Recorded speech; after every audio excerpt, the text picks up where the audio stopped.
Okay, let's look whether this function x to the power 2/3 have a tangent line at 0, 0. Let's write our definition. So this is as h goes to 0.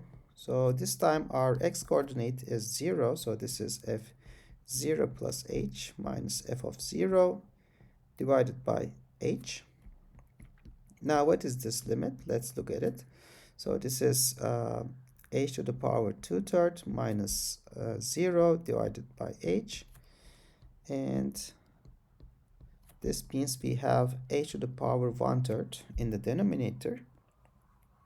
Now in this case we have to approach 0 from left and right.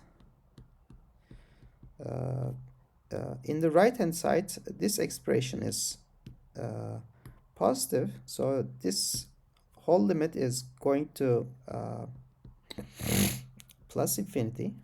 But if we do it in the left hand side, we will get minus infinity, because the expression in the denominator, it's also approaching to 0, but it is approaching to 0 from the negative side, so this whole thing is tending to minus infinity. Okay, this means there is no limit, which means there is no tangent line.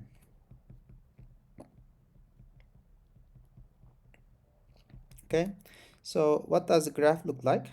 So let me try to sketch a graph. So this is x-axis and this is the y-axis. X to the power 2/3, this is always positive because we have this 2 here. So the graph looks something like this. Oops. So it has a tangent, it has a tangency to the y-axis, but it has no tangent line. Okay, so if you approach like this, we get